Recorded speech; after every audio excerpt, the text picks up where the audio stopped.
Alrighty, every week it's its own entity, and we start again. It's a shorter week, usually Sunday to Sunday, and now we're Sunday to Saturday. So just kind of getting into our normal routine a day earlier. Excited to be back at home and going against a defense that has done a great job not giving up yards, and I think they're been strong against the pass yards allowed. They're strong total defense yards allowed. So it's been they do a good job, have a good scheme, and have some great players. So be a good challenge for us, and take any questions you have. What after viewing the film, what are the things, Kirk, you think you need to do to get the running game going? Yeah, I think it's multifaceted, and we'll get to work on all that this week, and and try to be as sharp as we can on Saturday at noon when we line it up. I mean, what are some of the factors why you think you guys only had 22 yards against the Lions? Yeah, I think it's a lot of different reasons. All the ones you can think. I think it's we just have to make the blocks and make the runs and mix it up and do the best we can. And if we can strain and sustain on those blocks, then hopefully be able to have some really productive runs. Kirk, do you care how much you run the ball or how much you throw the ball? I mean, do you look at it as we got to put up so many points every game, and as you said, everyone's its own entity and just get to a number? Or how do you judge it? Yeah, it's a great question, and it's one I've asked myself a lot through my career. I do think that efficiency running the football makes everything a lot easier.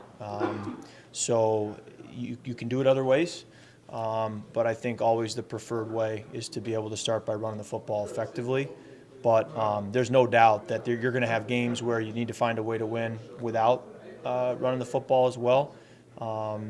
So it's more on a larger sample size scale where you want to be a team that can really lean on the run game. I think in the short term, in any stretch of a game or a game itself, it may not be there, and you still got to find a way to get it done. Kirk, do you see defenses react differently over the course of a game where you are running the ball effectively as opposed to ones where you're not? It's a good question as well. I do think that defenses will defend us intentionally for what they see being the threat, and if they think Justin's the threat, they will try to maybe create some unique coverage structures or approaches to try to take him out of the game.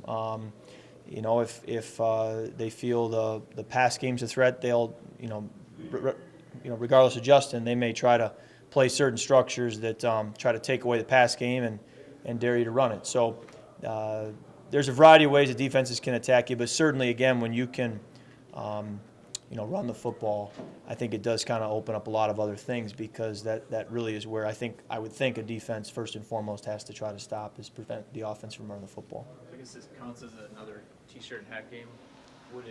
Does it mean more to be able to do it at home? I don't think so. I think it means the most to do as fast as possible. I think you want to get it done as fast as possible. So that'll be the challenge this week. And really, I think, like every week, it's just about going 1-0.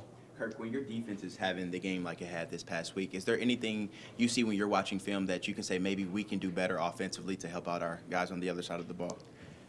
I think that's pretty much what I say watching every snap of every game is, how can I play better? What can I do better? What can we do better as a group? How can we improve? I mean, you just have to watch it always with a very critical eye and look for the inches. But many times it's much easier to see than that, just the things that need to be done better to win. You've had two previous losses. The team went on a winning streak after the first, won a couple tough games after the second. Is there, even though it's a very small sample size, is there anything to this team bouncing back from losses? Jim, I think every game is its own entity, so it's hard to say, we've done that before, so we have a reputation for doing that, so we'll lean on that. I don't believe in that. I think you got to line up, strap it up every week, and I don't think the Colts really care what happened last week or what's happening next week. I think it's all about, from noon to about 3:30 on Saturday. So, it'll be a good challenge for us, and we got to be ready to go. Kirk, as you look back at the film from Sunday, what stood out most to you about just what you saw in yourself and how you played?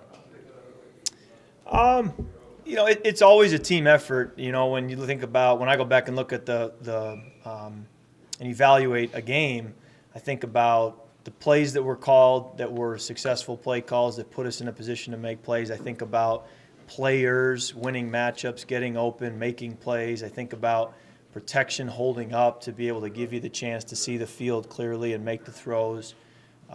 So you just kind of think about all the pieces that it takes to make that work, and then how can we replicate that? How can we stack outcomes or performances like that week after week that are positive, knowing that if you can do that, good things will happen. Was there any specific plays that stood out to you, or you're like, man, this is going to make me lose sleep tonight?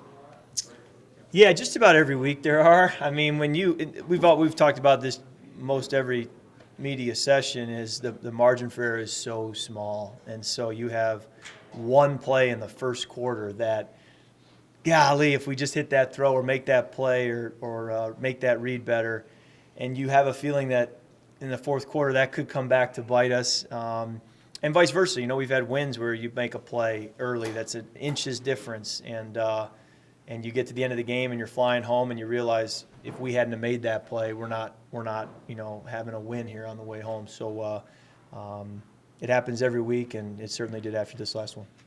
Considering how the Lions had taken Justin out in week 3, how were you able to make that work so well on Sunday? Yeah, I do think that there was still a great intentionality by their defense to know where he was, to double him.